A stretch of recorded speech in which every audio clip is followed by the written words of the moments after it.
I'm back with another video. Apologize for not having a video up for about a month now.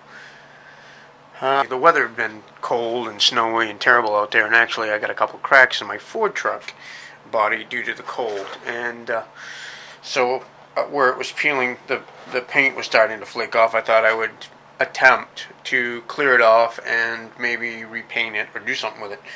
Well, needless to say, sorta, kinda.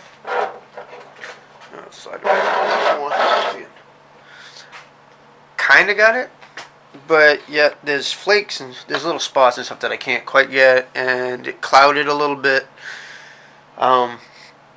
So I don't know. I might mess with it a little bit more, or I just might end up making it into like a bomber body just for bashing and stuff. With a different RC eventually.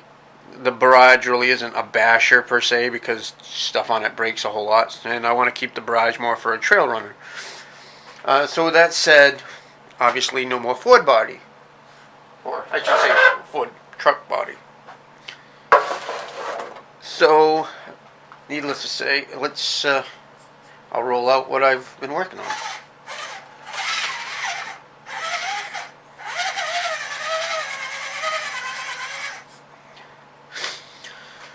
Alright, so I finally got my Bronco body in the mail. It seemed to take a slow boat to get here, but finally got it. I painted it. I was actually using a liquid mask. Let's see if I can... I'm going to have to step in front of the camera here for a second.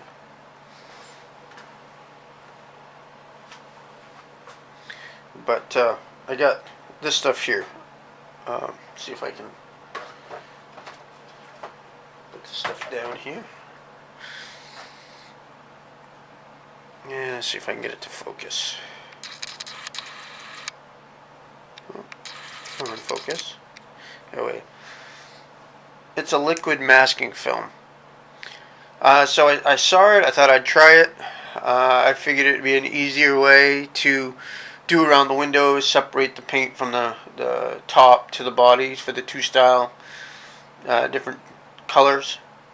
What I didn't realize until after I got it, that it says that you can use a brush, but it prefers to airbrush it, is recommended. I didn't have an airbrush, so needless to say, I tried to brush it on. Well, some spots were thicker and other spots were thinner. I didn't, of course, it puts on like a paste and then it clears dry. Well, I couldn't tell that it wasn't even, so anyway I painted it. Long story short, some of where I thought was covered wasn't covered, so it got a little bit of overspray, which works out in the favor of this particular color that I picked. It's a metallic red and black, so there's a little bit of overspray of the black where I painted it with a metallic red, but it's not noticeable unless you're up close and really looking at it. Another thing I realized was when I painted it, even though I had the film over the windows, it's a little chilly here in the basement. It's not optimum painting temperature. So at one spot I got a little too close. It didn't dry as quick as it should have. I got a little overzealous with it or whatever. A little bit of paint ran. Now, even though there was that masking film between the paint and the plexiglass or the Lexan glass, it still left like a mark right down in front of the driver's side window on the driver's sides.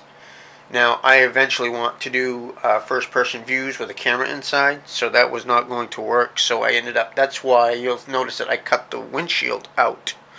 That way, I can put cameras inside and have a clear view.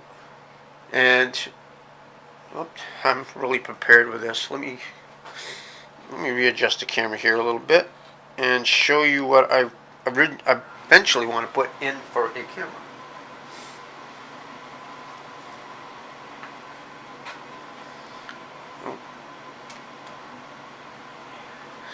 That's just a little. I don't know if I can get it in there to zoom. My battery's dying. So anyway, that's the camera that I eventually want to put inside. I might end up having to put my little action camera in. Also, while I had this all up torn apart, you can see I put my original tires back on. I tore the whole rig apart, and with the help of some marine grease, set that down like that, I guess. I went and I tore the front end and the rear end apart and put some grease in there, so it helped everything roll a little smoother, prolong the life of the RC, and hopefully make it a little easier on the motor and the transmission. So with that said, I guess I'm going to end this video, and hopefully it's still cold out, snowing out. Eventually you're going to see some trail rides, I hope, with this before too long.